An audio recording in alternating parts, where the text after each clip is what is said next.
Jelani Banks, graduated and done 1 degree in biology and 1 degree in psychology. Where did you do your biology degree? So I did my biology degree at the Dalhousie University in Halifax, Nova Scotia. And following that, I did my psychology master's at University of East London.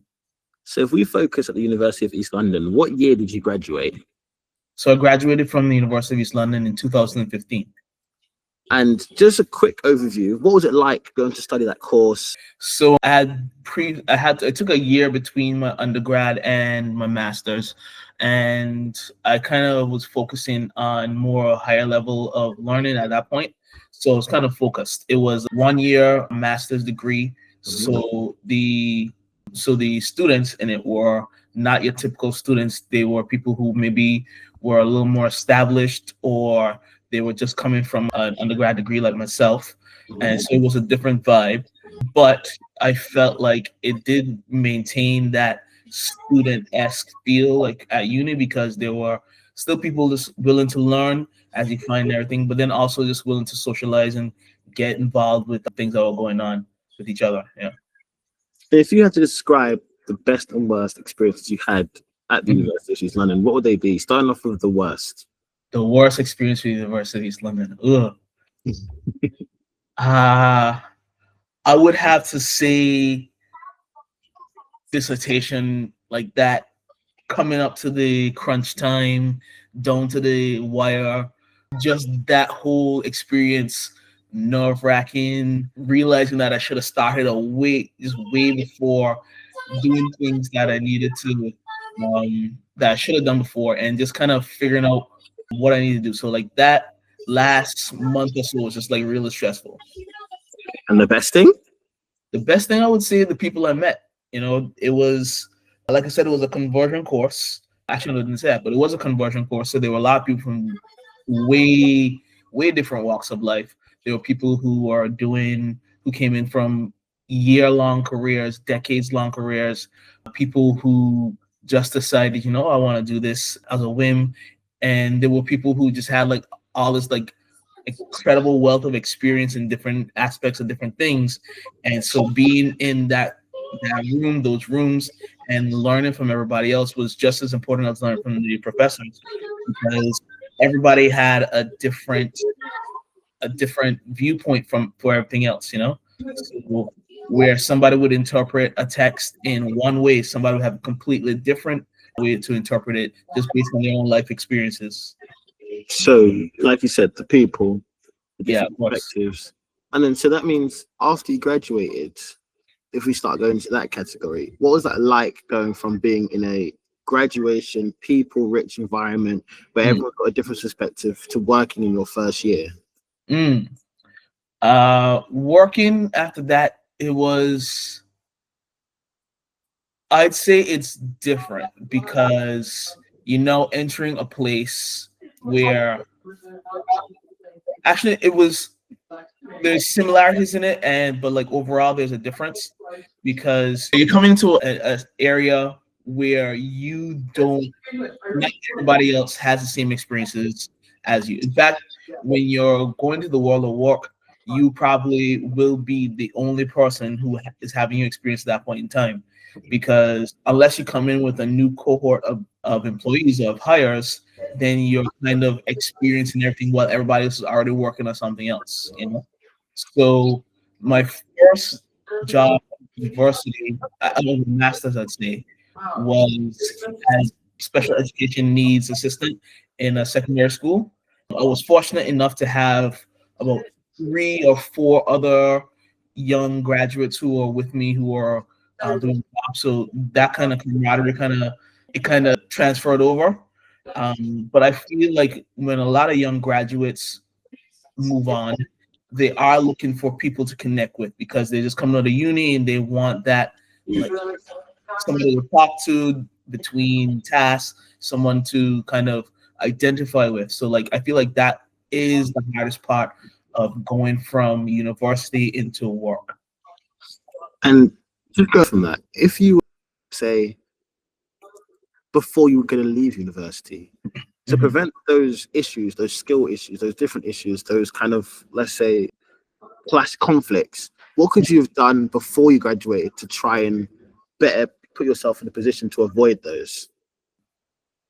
What I would say is there's no real way to avoid that particular situation because that's just the nature of it. You're coming into an environment where people are already working and they are going to have different things on their mind. And the new hire, well, everybody in a good work environment, everybody's going to want to at least try and help the new hire. You're going to have your line manager, you're going to have people on your team to help you as well. But aside from that, everybody's going to have their own tasks, their own objectives in order to kind of go forward because it's like, I don't know if you, it's like joining a show mid-series, like if you're an actor, you're joining a show mid-series. Doing something established. Yeah, you join somebody established. People have their own things going on. They're not coming from the same viewpoint as you. You're still learning the organization. You're still learning what to do, and you are going to want to reach out to people. And it's not necessarily that they don't care or that they don't have the time. It's just that their perspective is a lot different from you. I feel like you can find this in every organization. Being that new hire, there's always this feeling of excitement, not just nerves, but excitement, willingness to join. And then you join your team, and then there are people who've been there for maybe 4 or 5 years, and they're going to be like, okay, yeah, just give it a few months. You're not going to be so happy because they're already experiencing different things. They might have a different relationship with management. They might have incidents that have turned them off from certain things. And as a new hire, you can't let yourself get drawn into that. What you should do is listen to what they're saying and kind of take in stock of everything, but don't let their experiences color your own. I feel like there's something to be said for just taking in what you can learn and using it as best you can, but also don't let that define your own experience.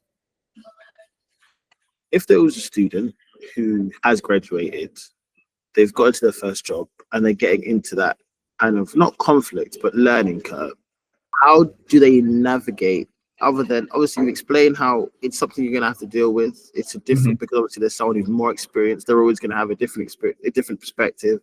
But the angle I'm trying to come from is, what can they best do as an, obviously, if they're in the job, or do they stay in the job, do they leave the job, do they try and say, okay, this is not great for me right now, and then in a couple months in I'm not happy? Do you think they should go to another job if it's something they enjoy? They don't. Where do they go once they're in that situation? No, don't ever quit a job unless you're experiencing something that's like egregious, unless you're experiencing some kind of bullying and you've exhausted all avenues of support. Because honestly, some things you might be experiencing it from just a perspective of naivety, so you might not know what is standard. If you do feel disrespected, there should be avenues and pathways in place for you to kind of protect yourself, whether it be reporting to your line manager, HR, or anything like that. Organizations should take every aspect of an employee's experience into consideration and try to maximize that experience as best as possible. I would say to mitigate the any negative experience when you first join an organization, I would definitely say ask questions. A lot of people get into a job and they feel like they need to perform right away, and this isn't just for new graduates or people in the middle of the careers or people at the precipice or the top of their careers. Everybody comes into a role and they feel a kind of expectation. What you want to stop or mitigate or kind of lessen in any way is the way you respond to that and make sure that it doesn't negatively affect your actual performance. So if you're coming into an organization, you feel a pressure to perform in a certain way, realize that nobody has that expectation of you. That's an expectation you're putting on yourself, unless, of course, there are other circumstances. But the best thing to do, and I would say this to anybody, whether it be at the beginning of their career, the middle of the career, or just learning, and if you're starting a new role, feel out the current environment, the current office climate, or just the what's that word? The culture. Yeah, feel out the culture. Feel out what's working for this team. Of course, there are best practices involved, and I'm just speaking from the perspective of kind of office based work. There should be best practices involved in anything you're doing. If you're not familiar with the term best practice, it's the established or standard way of doing things within an organization or across an industry. So these are Like the things. norm, Sorry. like the normal way of doing, Yeah, like the way it usually goes. yeah, exactly. And these are tried and tested things that people have done or accumulated over years of experience, and they put these in place and term them best practice because it helps everybody to come from a place of mutual understanding. So when you're in an organization, figure out what the best practices are in that organization, right? And once you're there, and once you've worked with it and you've figured out, or you've at least experienced it, then is when you can start to personalize things to your own personality. Then is when you can say, okay, so this is the way the organization does this. I understand why. Make sure you understand why, and you're not just assuming why. Talk to people, ask them questions, make sure you understand why, and then float something by. Hey guys, I understand that we do this way, and I've realized that it causes this, and this. I think that if we do it this way, we might be able to mitigate this and improve this.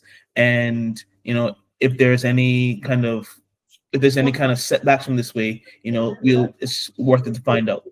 Some people come into organizations, and because of that expectation that they put on themselves, that expectation to perform, that expectation to impress, they come in guns blazing and they alienate people.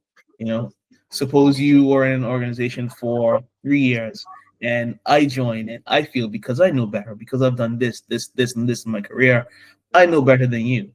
But because you've been working there, you know how things work. You know Culture standards. exactly. You know that Sharon in finance has to pick up her kids on Thursdays. So if you send something on Thursday, it's not going to get done, And if you come in and you're looking to change something like that, you're just gonna run into walls constantly, and get frustrated, and that's gonna lessen the efficacy of your performance over time. And it's not because you are bad at your job or that you don't know what you're doing, but it's because you didn't take time to figure out the office culture. You didn't take time to figure out how these people operate, and you didn't take that into consideration. It's ultimately it's a matter of respect.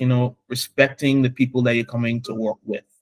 You know, respecting collaboration, respecting other people's point of view. So if you're gonna come in and want to be a drill sergeant or maverick and shoot from the hip and do things your own way, you're always gonna run into trouble. So it makes sense in anything you're doing to figure out what's happening, figure out why it's happening, and then you can start to make changes that best fit the way you work, or you think they improve other things. So just to kind of talk about what you said, so in terms of just for students, so it's Mhm. research, learn, and then kind of adapt. So once you've learned the basics, you've learned how they do things, you've learned, instead of trying to fix something before you even know how they do it, try to Exactly. actually realize why they do this, how they do this. Because there's some things that will work because of how they are. There's some things that can be improved and fixed. Exactly. You often hear stories of IT managers or corporations coming in and wanting to rehaul everything, but the entire company is being held up by a couple lines of code in an Excel sheet from 1995, and the only person that knows how to fix it is Jeff. And somebody comes in and is like, "Oh, Jeff doesn't know how to do this. Jeff doesn't know how to do that," and they fire Jeff, and all of a sudden the company's in turmoil because nobody knows how to fix it. you know so figure out how things work before you start making changes. And for new hires, for new graduates, that's a lot of that isn't just about learning the organization, but learning the people. you know when I was working at the King's Trust, something I would always tell the young people in my cohort after running personal development programs, is that you're now a part of community, and lean on that community. I feel like that's something that people take for granted, because we kind of have put ourselves into this individualist kind of culture. And once we And once we start taking on that individualism, it works well for your own personal growth, your own personal development. But in terms of long lasting performance and just being able to work together with other people, you're going to need to depend on the community. There's when you get into a job, you're joining a new community. Figure out how that community operates, you know, That and makes sense. you can figure out how you can lean on them as well. And I was what gonna just to lean into what you were saying about that Princess Trust. You've obviously done some work in youth work. So, from someone who has that perspective, what do you think someone who, let's bring it back to kind of the university kind of angle, who's 18 and they're thinking, oh, at 18, you don't really know, some don't really know what they want to do with their life. Should I go to university? Shouldn't I go to university? I don't really have money. How much it cost? As someone who's obviously worked with with younger individuals and don't really know where they want to go, to university, what kind of piece of advice could you say to them, or could you help them with making that decision? So that is something that is a personal kind of journey for yourself. University is, a lot of people get university mixed up. They think it's a place where you sit in a class and you learn things, or you kind of study different things. If that was the case, libraries would be oversubscribed across the world. A university is a place where you learn how to learn, or how to work, how to collaborate, how to interact with other people. If you're not sure about university, or if you feel like it might be a financial burden, there are definitely avenues for you to go towards. Student loans are always a thing, no matter how how no matter how hefty you think it might be. There's always a way to repay it. Check out, what's his name, Martin, the money saving expert. Yeah, him. Martin Lewis. Martin Lewis. Yeah, he talks about the myth of university debt. It's minimal, to say something. It's minimal, the cost you're going to incur. But if you still feel like university is for you, and you feel like you want to kind of maximize your time, there are still ways to learn without going to university. Apprenticeships, for example. Apprenticeships are wildly underutilized tool, especially here in the UK. It's a great opportunity. Degree apprenticeships are great opportunities to learn while you earn money, while you set yourself up for the future. And in fact, a lot of organizations, a lot of companies these days are looking at starters who can jump in and have experience at young ages, and you get that from apprenticeships. A lot of people there's a stigma against apprenticeships because, for what I don't know, people feel like university is more prestigious, but if you're working at a top tier firm, or a organization from 19, you build skills that you can then take into the rest of your career. And to be honest, a lot of that time, they are way more useful than apprenticeships. Sorry, useful than university. What I would say is a selling point of university, though, is the camaraderie, the networks, the bonds that you build while you're in university with your age mates, with your peers, with professors who can then help you once you leave university. Once you leave university, um, like I said, when you enter university, you're entering a community. You start to establish your first professional network, your first professional community of people who can help you live in your career. That is one thing that I wish I had done more at university. Reach out to my professors and establish those Connections. communication. Yeah, I just and it's more than just saying, "Hey, I have this project that I need to do. Can you help me with this?" Build build professional connections with your professors. Talk to them. Figure out. Do the reading in class. That's a great way to impress a professor. Do the reading in class. And then talk to them about it. Have ideas. Contribute. In the same way, you can do that with an apprenticeship. There are so many networks for apprentices to kind of build that community outside of university. I had a conversation earlier with Kwesi Bim of the Black Apprenticeships Network. Okay. And, Oh yeah. yeah, you familiar? Yeah. I'm very yeah. They do a lot of apprenticeships. I think it was like 500 or 3,000 or something to do Yes. with like yeah. Yeah. And so him and I think two of his friends, I can't remember the names right now. They founded the Black Apprenticeships Network as a way for Black apprentices to connect with each other and build that community that you're not going to get when you're in university. And so in a way, it kind of circumvented that. And so now they have this network of professionals who are going to then help each other throughout their careers. And that's beautiful because they found an organic way to recreate that community and that network that you build when you're at university. So I think that's my biggest takeaway from my experiences.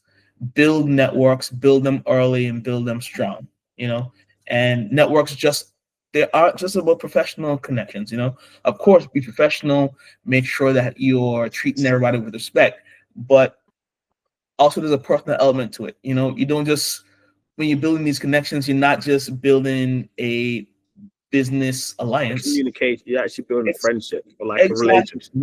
Exactly, you're building a relationship. The nature of it is professional, so you're not going to want to overstep certain boundaries until you get to know that person a little better. But it's not necessarily transactional unless that's what you're looking for. But yeah, in theory, don't just treat it like a business relationship. Actually treat it like you actually like this person, where you benefit, they benefit. So it's not like I get something just because I want something. It's actually something both parties benefit from. Exactly. And that's community. That is the basis of it.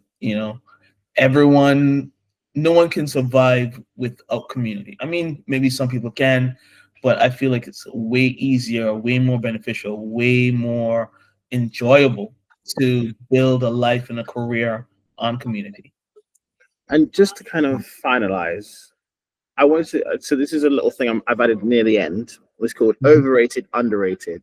It's what you personally think things are. And so it would like, do you think this is overrated? You can give an opinion if you'd like, or if it's underrated. So apprenticeships, Underrated. university. I think I think some people overrate it and some people underrate This it. is what you think. Is it underrated or overrated? Me. You.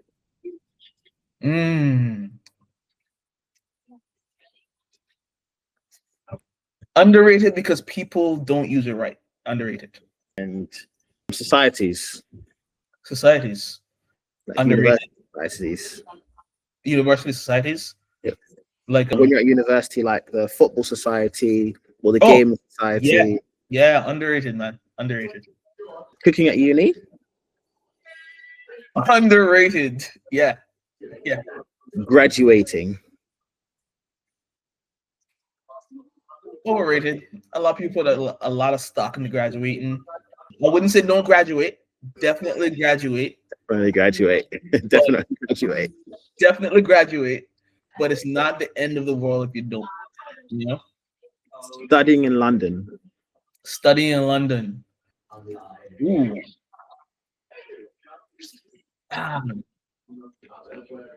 Overrated because it's about like I said, it's about the community that you establish. You could have a great experience outside of London. You could have a great experience in the most remote of places, as long as you make sure you utilize your communities, your societies, networks that you have well. No, that makes sense. No, actually, it's a really very good point. Actually, yeah, it's actually a very good point. LinkedIn as a student. Ooh, as a student, underrated. Yeah, a lot of students don't use LinkedIn for some reason. And finally, mental health. No, actually, mental health. I've got one more after that. Mental health. Oh yeah, mental health is underrated. A lot of people walk around with severe depression, severe anxiety, and they don't even know it. Underrated. Yeah. And finally, I just had one. I just made one. I just got one in my head. Oh, because I thought about it and I thought about mental health. It was. I'm gonna have to cut this part out. The last one I had was it was mental health. It was something connected to. I'm gonna say friends you make at university. They could be your lifelong friends. Those could be the people at your weddings. Those could be your children's godparents. So underrated, man. Underrated. Okay, thank you. Yeah. All right.